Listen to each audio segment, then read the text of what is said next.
अस्सलामुअलैकुम वरहमतुल्लाहि वबरकातुह।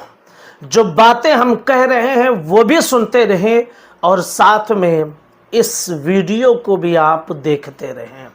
आप अंदाज़ा लगाएं कि एक छोटा सा प्रोग्राम हमें अगर करना रहता है, किसी खतीब को बुलाना है, किसी नातख़्वां को बुलाना है, तो उनके सारे डिमांड्स पूरे करने पड़ते हैं।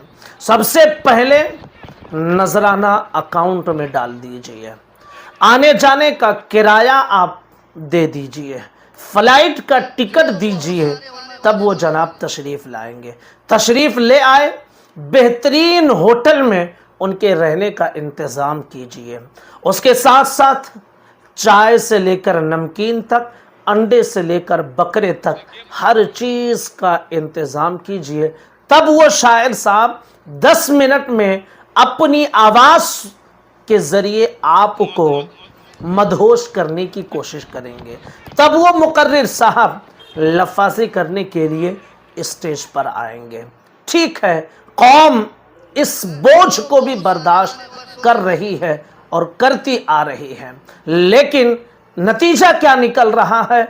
नतीजा सिफर का सिफर निकल रहा है। समाज में कोई तब्दीली नहीं, समाज के अंदर कोई इनकलाब नहीं, सिर्फ और सिर्फ पैसों की लूट मार चल रही है।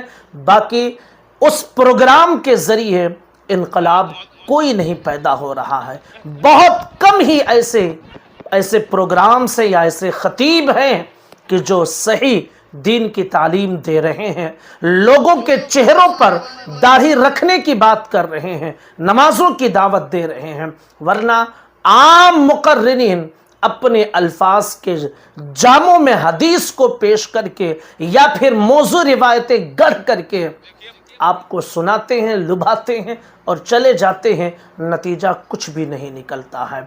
अब इस प्रोग्राम को आप देखिए, इस प्रोग्राम को रचाने, सजाने, बसाने में कम पैसा लगा होगा। कहा यह जा रहा है कि यह दस्तारबंदी का प्रोग्राम था, नेपाल का ये प्रोग्राम था, वीडियो है नेपाल की ये।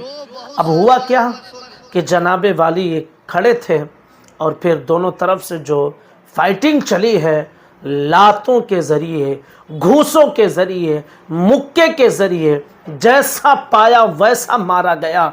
अब ये सब स्टेज पर हो रहा है। स्टेजों पर अभी तक हम ये देखते थे कि पहले दबे लफ्ज़ों में एक दूसरे का रद्द होता था, नातख़्वां मुकर्रिरीन का, मुकर्रिरीन नातख़्वां का। उसके बाद में हुआ क्या कि खुल्लम खुल्ला नाम लेकर बयानबाजी शुरू हुई। अब नतीजा यहाँ तक पहुँचा कि हाथापाई और घूसम घूस भी स्टेजों पर शुरू हो चुका है। अभी ये दस्तारबंदी का प्रोग्राम, हाथ में वो जनाब के कुरान भी था। इस लड़ाई में कुरान की कैसे तौहीन की गई होगी, अल्लाह खैर फरमाए। पता नहीं इस लड़ाई के दौरान कुरान शरीफ कहाँ जाकर गिरा होगा। कोई अंदाज़ा लगा सकता है? क्या ये तौहीन कुरान नहीं है? क्या ऐसे लोगों के खिलाफ कार्रवाई नहीं होनी चाहिए? कब तक अहले सुन्नत वल जमात के बड़े बड़े उलमा, मशाइख, पीरान आंखें मूंद कर इनको तमाशाई बनाए रहेंगे स्टेजों पर? खुदारा आज भी अहले सुन्नत वल जमात को की आबरू को अगर बचाना चाहते हैं आप, अगर इस अहले सुन्नत वल जमात के वक़ार को बचाना चाहते हैं, तो आगे बढ़कर ऐसे लोगों के खिलाफ सख्त फैसला लें।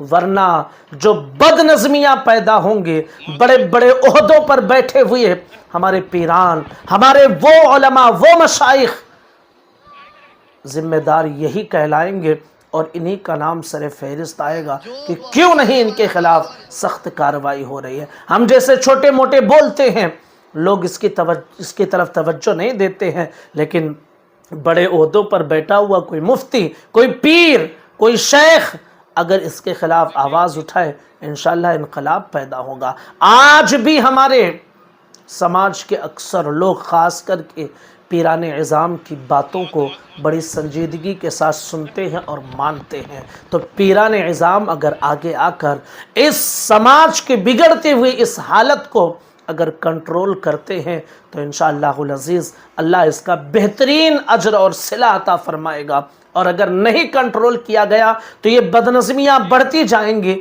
اور کہیں نہ کہیں ہمارے پیران اس کے ذمہ دار کہے جائیں گے، بڑے بڑے علماء اس کے ذمہ دار کہے جائیں گے جو ایسے لوگوں کی نکیل نہیں کستے ہیں اور ایسے لوگوں پر لگام نہیں لگاتے ہیں۔